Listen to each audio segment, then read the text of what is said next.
सबै जातिको आफ्नो आफ्नो इतिहास हुन्छ, आफ्नो आफ्नो परम्परा हुन्छ, आफ्नो आफ्नो धरोहरहरू हुन्छ, आफ्नो आफ्नो कल्चर हेरिटेजहरू छ र यहुदीहरूको नि आफ्नै इतिहास छ, आफ्नै परम्पराहरू छ र यहुदीहरूको जुन चाहिँ इतिहास र परम्परा छ यो अरू जातिहरूसित चाहिँ मिल्दैन। सालौँदेखि यहुदीहरूको सम्पर्क अन्य जातिहरूसित भएको नै हो, किनकि कुनै पनि जाति एक्लै बस्न सक्दैन, एक्लै छुट्टिएर अलग्गै बस्न सक्दैन। त्यो जाति बाँच्नको लागि, सर्भाइभ गर्नको लागि त्यो जातिले अरू जातिसित सम्पर्क गर्नै पर्छ, उसले व्यापारहरू गर्नै पर्छ, उसले केही कामहरू गर्नै पर्छ। र यहुदी जातिहरूको पनि सम्पर्क अन्य जातिहरूसित थियो नै, पहिलादेखिको नै थियो। आज यदि हामी विश्वको जनसङ्ख्या हेर्छौँ भने 780 करोडको जनसङ्ख्या छ यस संसारको। तीमध्ये यहुदीहरूको जनसङ्ख्या 1.5 करोड मात्रै हो। यसले हामी देख्न सक्छौँ कि यहुदीहरूको जनसङ्ख्या अरू अन्य जातिको तुलनामा चाहिँ निकै कम्ती छ, एकदमै माइनोरिटीमा आउँछ, प्रतिशतमा धेरै कम्ती आउँछ। र यस संसारमा हामी देख्छौँ कि अन्य जातिको सङ्ख्या एकदमै बेसी छ र जुन चाहिँ यहुदीहरूको जनसङ्ख्या छ त्यो एकदमै कम्ती छ। एउटा प्रश्न यदि म गर्छु भने कि यहुदीहरू कहाँबाट आए भनेर मैले प्रश्न गर्छु भने त्यसको उत्तर बाइबलबाट हामी सजिलो दिन सक्छौँ। त्यो कि यहुदीहरू अब्राहमका सन्तान हुन्। अब्राहमबाट नै यहुदीहरूको उत्पत्ति भयो, अब्राहमबाट नै यहुदीहरू जन्मेर आए, यो हामीलाई थाहा छ। तर अब अर्को प्रश्न आउँछ कि के त्यसो भए अब्राहम पनि यहुदी थिए र? अब्राहमलाई यहुदी भन्नु ठिक हुँदैन, त्यो सठिक हुँदैन, किनकि अब्राहम यहुदीहरूको पुर्खा थिए र अब्राहमबाट यहुदी त जन्मे तर अन्य जातिहरू पनि जन्मिएको छ। जस्तो कि इस्माइलबाट, उहाँको छोरा इस्माइलबाट अरब देशका मानिसहरू जन्मिएका छ। र अब अब्राहम कहाँबाट आए त? अब्राहम र उसको परिवार को थियो? तिनीहरू पनि अन्य जातिहरू थियो। अब्राहमको परिवारहरू अन्य जातिहरू थियो र तिनीहरूको जीवित परमेश्वर यहोवा परमेश्वरसित कुनै सम्बन्ध थिएन। अब्राहमका परिवारको र उहाँको पुर्खाहरूको सम्बन्ध यहोवा परमेश्वरसित थिएन। तिनीहरूले कुनै अरू देवी देवतालाई उहाँहरूले पुज्दथे। तिनीहरूको देवी देवता अर्कै थियो। उर देश जो चाहिँ अहिले इराकमा छ, त्यहाँ उहाँको परिवार, उहाँको पुर्खाहरू बसेको हो र त्यहाँ तिनीहरूले कुनै एउटा मुन गडलाई तिनीहरूले को उपासना तिनीहरूले आफ्नो समयमा त्यति बेला तिनीहरूले गर्दथे। र यसले हामी स्पष्ट देख्दछौँ कि अब्राहमको ब्याकग्राउन्ड चाहिँ हो अन्य जातिको ब्याकग्राउन्ड हो, उहाँको ब्याकग्राउन्ड चाहिँ जेन्टाइल्सको ब्याकग्राउन्ड हो। र यो विषयमा तपाईँले उत्पत्तिको पुस्तकमा तपाईँले पाउनुहुन्न। यो विषयमा जान्नको लागि हामी पढ्नेछौँ यहोशूको पुस्तक द बुक अफ जोसुवा को 24:2 पदलाई हामी हेर्नेछौँ, जहाँ लेखेको छ, यहोशूले सबै मानिसहरूलाई भने, परम प्रभु इजरायलका परमेश्वर भन्नुहुन्छ, उहिले अब्राहम र नाहोरका बाबु तेरह तिनीहरूका पिता पुर्खाहरू युफ्रेटिस नदी पारी बस्थे र तिनीहरूले अरू देवताहरू पुज्दथे। किनकि यहुदीहरू अब्राहमबाट जन्मेर आए, यसकारण हामी भन्न सक्छौँ कि यहुदीहरू पनि कहाँबाट भएर आए, जन्मेर आए, तिनीहरू पनि अन्य जातिबाट नै जन्मेर आए। यहुदीको विषयमा बाइबलमा त्यहाँ लेखेको छ, जसलाई आशिषित जाति भनेको छ, तर यहुदीको अस्तित्व पनि कहाँबाट भयो? अन्य जातिबाट नै यसरी जन्मेर आयो।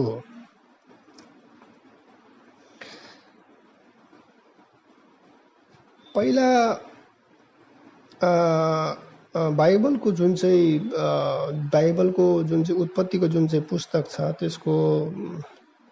त्यसको पहिला भागतिर जब हामी पढ्छौँ त्यहाँ हामी आदम हव्वाको कथाहरू पढ्छौँ र आदम हव्वाले चाहिँ उहाँहरूले चाहिँ यहोवा परमेश्वरलाई चिन्थ्यो र उहाँसित यहोवा परमेश्वरसित सङ्गति गर्थ्यो। तर जब आदम हव्वाको सन्तानहरू बढ्यो, उसको सन्तान भयो, फेरि अर्को उसको सन्तान भयो, यसरी जब जेनेरेसन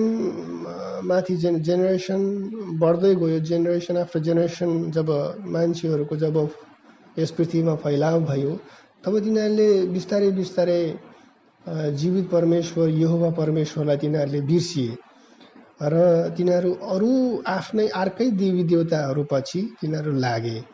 र एउटा यस्तो समय आइसकेको थियो संसारमा जब जीवित परमेश्वरलाई चिन्ने यहाँ कोही थिएन, किनकि सबै भिन्न भिन्न जातिको आफ्ना आफ्नै देवी देवताहरू थियो।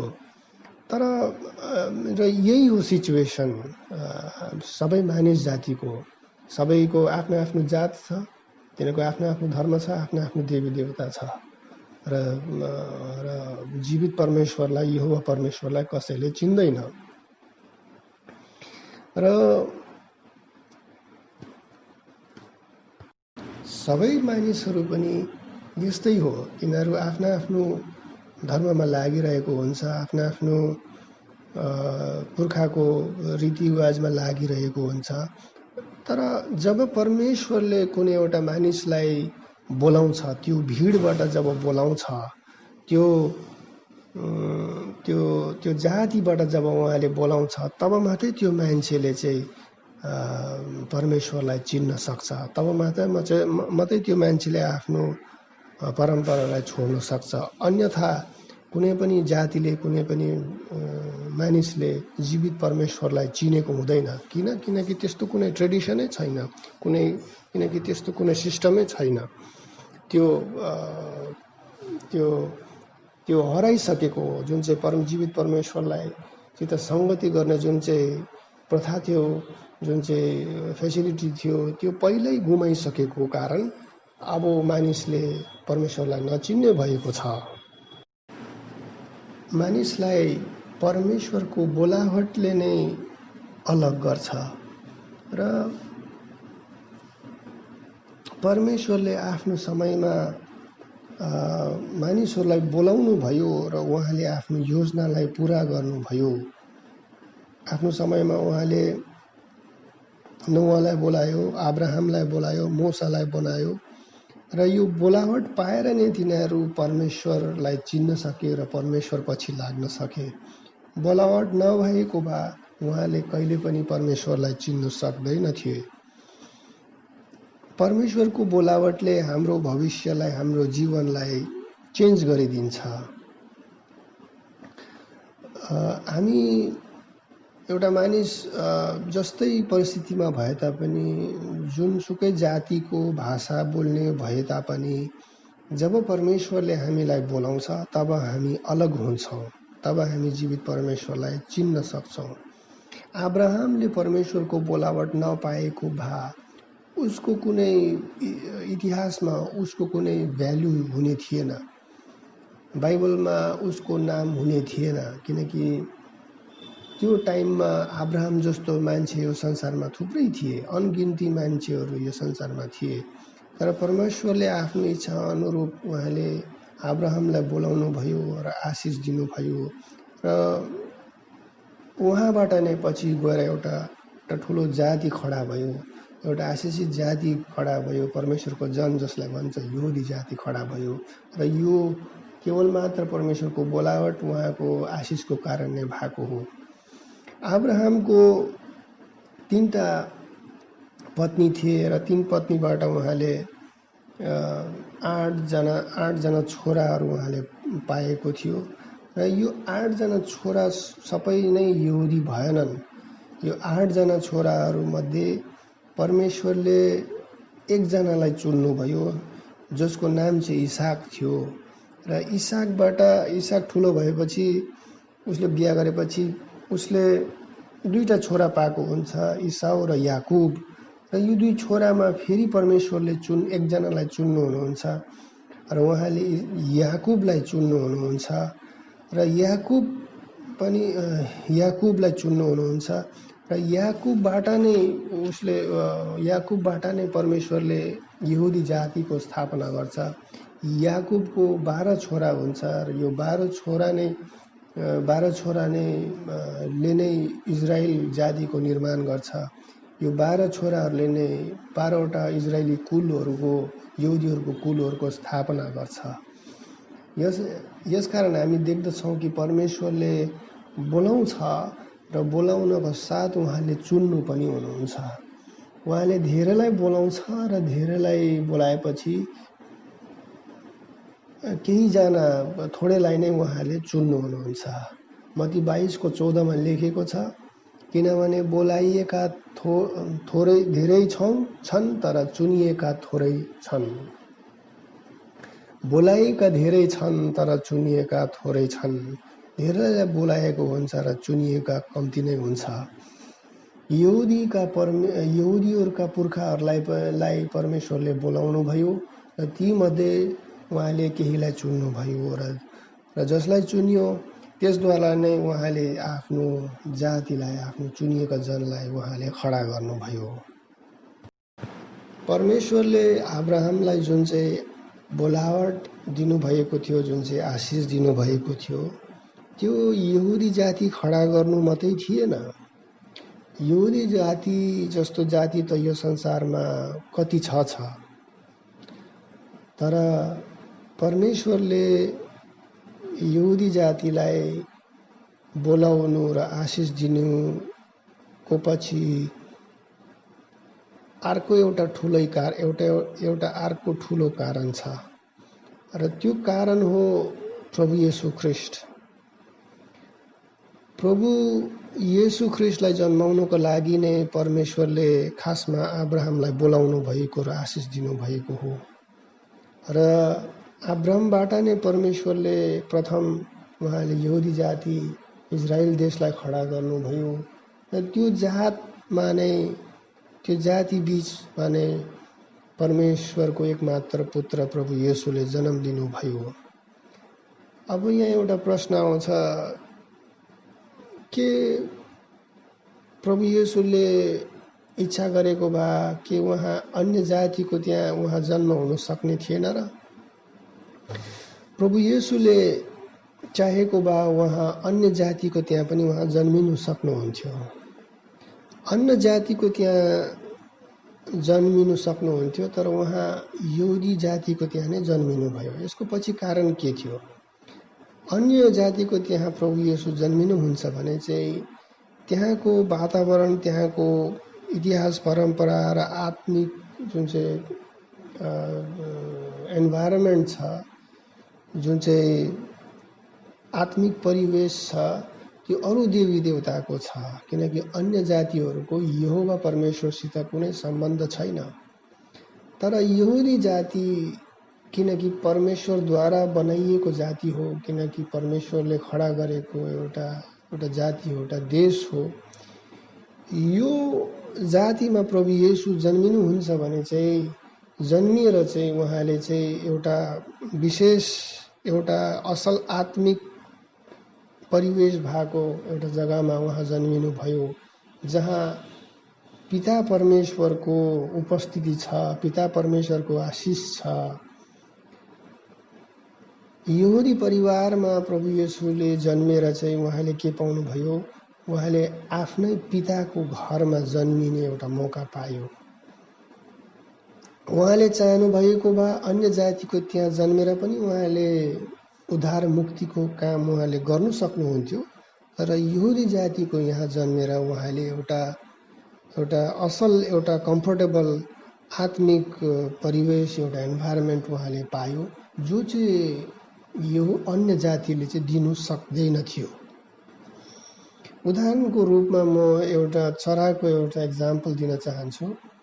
चराले अन्डा दिनुभन्दा अगाडि आफ्नो गुड बनाउँछ र त्यसमा अन्डा पार्छ, त्यही अन्डाबाट बच्चा निस्किन्छ। भन्नुको अर्थ अन्ड आफ्नो बच्चा ल्याउनुभन्दा अगाडि चराले बुढ बनाएको हुन्छ। त्यही रूपमा त्यही एक्जाम्पल त्यसरी नै परमेश्वरले आफ्नो एकमात्र पुत्र यो संसारमा ल्याउनुभन्दा अगाडि उहाँले आफ्नो छोराको लागि चाहिँ एउटा उत्तम परिवेश निर्माण गर्नुभयो यहुदी जाति खडा गरेर। पिता परमेश्वरको नाममा चल्ने एउटा राष्ट्र खडा, इजरायल राष्ट्र खडा गरेर उहाँले आफ्नो छोरालाई एउटा उत्तम आत्मिक परिवेश दिनुभयो।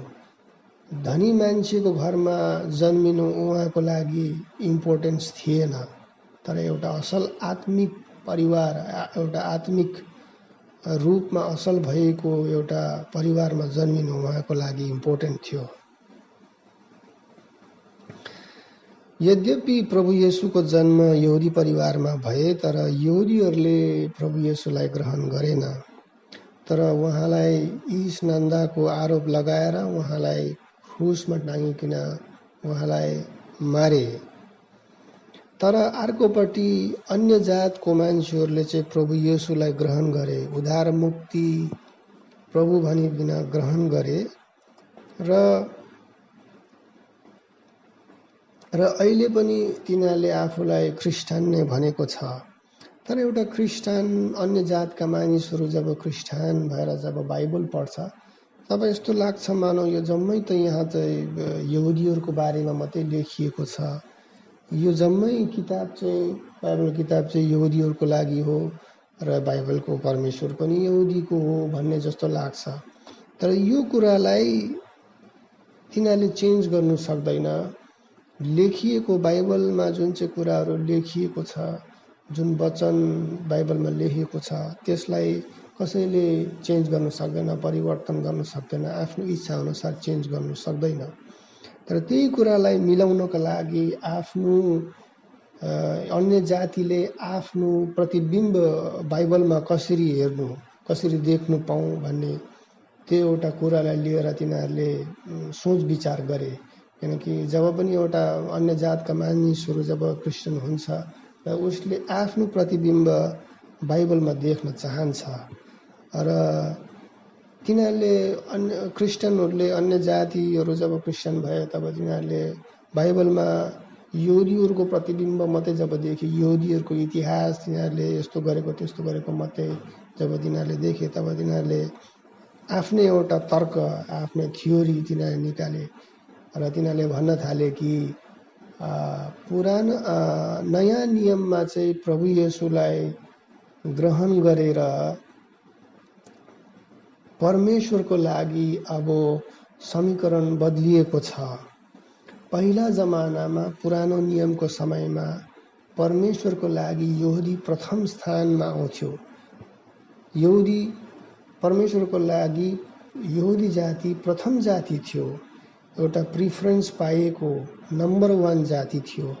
तर अब यस्तो छैन। प्रभु येशू आएपछि कसैले पनि, जुनसुकै जातिले पनि प्रभु येशूलाई ग्रहण गर्छ भने ऊ चर्चमा आएको हुन्छ र चर्चमा आएपछि त्यो चर्च नै प्रभुको लागि प्रथम स्थान पाएको हुन्छ। अर्थात् नयाँ नियममा परमेश्वरको लागि कुनै जातिले, कुनै देशले प्रथम स्थान पाएको छैन। नयाँ नियममा चर्चले, ख्रिस्ट येशूको दुलही चर्चले प्रथम स्थान पाएको छ। र यो जुन चाहिँ थ्योरी छ, यो जुन चाहिँ भनाइ छ, यसलाई चाहिँ रिप्लेसमेन्ट थियोलोजी भन्छ, जसको अन्तर्गत यो तर्क राखिएको छ कि परमेश्वरको लागि यहुदी होइन, बाइबलमा जस्तो देख्दछ यहुदी होइन, परमेश्वरको लागि प्रथम स्थान पाउने चाहिँ उहाँको विश्वासीको मण्डली हो। अभियसली यो कुरा यहुदीहरूले मन पराउँदैन। यहुदीहरूले जहिले पनि भन्ने गर्छ कि हामी परमेश्वरका जन हौँ, हामी परमेश्वरले खडा गरेका जाति हामी नै हौँ। र यसमा अब के छ भन्दाखेरि चाहिँ यहुदीहरू र क्रिस्चियनहरूको सम्बन्धलाई, रिलेसनलाई जब हामी निहालेर जब हेर्छौँ तब हामी पाउँछौँ कि यी दुई गुटमा तितो मिठो सम्बन्ध जुन चाहिँ सम्बन्ध रहेको छ, सम्बन्ध त्यति राम्रो छैन। युरोपको इतिहासलाई जब हामी हेर्छौँ भने युरोपमा त्यति बेला अन्य जातिहरू थिए, क्रिस्चियनहरू थिए र त्यहाँ यहुदीहरू पनि थिए, तर तिनीहरू कहिले पनि आपसमा मिल्नु सकेन, किनकि एउटा क्रिस्चियन एउटा विश्वासीको लागि अरू कुनै मानिस ऊ जति नै आशिषित होस् न किन, ऊ जति नै परमेश्वरको जन होस् न किन, उसको नाम नै बाइबलमा लेखेको होस् न त, तर यदि उसले प्रभु येशूलाई ग्रहण गर्दैन भने, उसले बप्तिस्मा लिँदैन भने, ऊ चर्चमा आउँदैन भने ऊ परमेश्वरको जनै होइन। ऊ परमेश्वरको प्रभु येशूको राज्यदेखि अलग छ, उसको डेस्टिनेसन अलग छ, ऊ अर्कै जग्गामा जान्छ र क्रिस्चियन अर्कै जग्गामा जान्छ। र यसरी आपसमा क्रिस्चियन र यहुदीहरूमा पहिलादेखिको नै एक प्रकारको मतभेद थियो र यो मतभेद बिस्तारै बिस्तारै घृणामा परिणत भयो र घृणाको र द्वेषको भावना बढ्दै बढ्दै बढ्दै गएपछि, सालौँ साल बढ्दै गएपछि पछि यो दोस्रो विश्वयुद्धको रूपमा विस्फोट भयो। र दोस्रो विश्वयुद्धको कथा कहानी तपाईँलाई थाहा छ होला। त्यहाँ जर्मनी, नात्सी जर्मनीले, हिटलरको अगुवाईमा नात्सी जर्मनीहरूले के गरे, यिनीहरूले मन नपराएको यहुदीहरूलाई मारे, हजारौं लाखौंको संख्यामा मारे, खेदे, आफ्नो देश निकाला गरे र बेहाल र बिजोग अवस्थामा यहुदीहरू यसरी फर्केर आए, इजरायल फर्केर आए। त्यति बेला पलेस्टाइन थियो, पलेस्टी देशमा फर्केर आए र तिनीहरूले के गरे, आफ्नो भएको नभएको पैसा जम्मै लगाएर चाहिँ तिनीहरूले त्यहाँ त्यो जमिनहरू किन्यो र घरहरू बनायो र यसरी जब तिनीहरूको जनसङ्ख्या जब त्यहाँ बढ्यो निकै, सबै आएर जब त्यहाँ बस्नु थाल्यो र तिनीहरूले त्यहाँ इजरायल देशको घोषणा र को स्थापना गरे। फेरि पनि नयाँ गरिकन इजरायल देशको स्थापना गरे, जस देशलाई हामी आज पनि देख्न सक्छौँ। त यो भयो एउटा छोटकरीमा मैले भनेको युरोपमा जुन चाहिँ क्रिस्चियन र यहुदीहरूको बिचमा जुन चाहिँ रिलेसनसिप छ, त्यसको डाइनामिक्सलाई मैले तपाईँलाई बताएँ। हामीले बाइबललाई पढ्छौँ, बाइबललाई फलो गर्छौँ र बाइबलमा स्पष्ट लेखेको छ, यहुदीहरूको थियो पुरानो नियममा को अन्तर्गत खडा गरिएको एउटा जाति, परमेश्वरको चुनिएको जाति। तर यो जुन चाहिँ पुरानो नियमको जुन चाहिँ करार थियो, यसको सुरुवात परमेश्वरले गर्नुभयो, तर यसको अन्त पनि भएको छ। यसको अन्त पनि भएको छ। क्रुसमा मर्नु अगाडि प्रभु येशूले पुरानो नियमको अन्त गर्नुभएको छ, जब उहाँले भन्नुभयो कि अब सिद्धियो, इट इज फिनिस्ड। यूहन्ना सुसमाचारको 19:30 लेखेको छ, जब येशूले सिरका लिनुभयो तब उहाँले भन्नुभयो अब सिद्धियो, र उहाँले शिर निहुराएर आफ्नो आत्मा त्यागिदिनु भयो। के सिद्धियो? उसको जीवन सिद्धियो? होइन। सुसमाचार सिद्धियो? होइन। के सिद्धियो? पुरानो नियम सिद्धियो, पुरानो करार सिद्धियो, त्यो सक्यो, त्यो फिनिश भयो, त्यसको एन्ड भयो, च्याप्टरको एन्ड भयो। अब उसो नयाँ करार सुरु हुँदैछ र नयाँ करारमा चुनिएको जाति यहुदी होइन। यहुदीको आशिषहरू छ, तिनीहरू आशिषित छ, सांसारिक रूपमा, शारीरिक रूपमा, बुद्धिमा, धन सम्पत्तिमा तिनीहरू अगाडि छ। संसारको सबभन्दा समृद्ध नोबेल प्राइज पाउनेहरू यहुदीहरू नै हो। अहिले पनि राज गर्दैछ, ठुल्ठुलो कम्पनीका मालिकहरू छन्। तर नयाँ करारमा चाहिँ विश्वासी र विश्वासीको मण्डलीले नै प्रथम स्थान पाएको हुन्छ। केही फरक पर्दैन एउटा मानिस कुन जातिबाट आएको, उसको भाषा के हो। यदि उसले प्रभु येशूलाई ग्रहण गर्छ र मण्डलीमा उसले आफूलाई सहभागी बनाउँछ भने त्यही मण्डली नै परमेश्वरको लागि प्रथम स्थान हो, प्रथम जाति नै हो। र यही कुरा हामी आज सिक्न पाएका छौँ। योरी जाति सम्बन्धी र यो मण्डली सम्बन्धी, र हामी विश्वासी भएर जब आएका छौँ र मण्डलीमा जब हामीले मेम्बरसिप लिएका छौँ भने परमेश्वरको लागि हामी प्रथम हो, फर्स्ट प्रिफरेन्स हो। र यही कुरा हामी आज बुझ्दछौँ र यसद्वारा नै हाम्रो आत्मिक जीवनलाई अगाडि बढाउँदछ।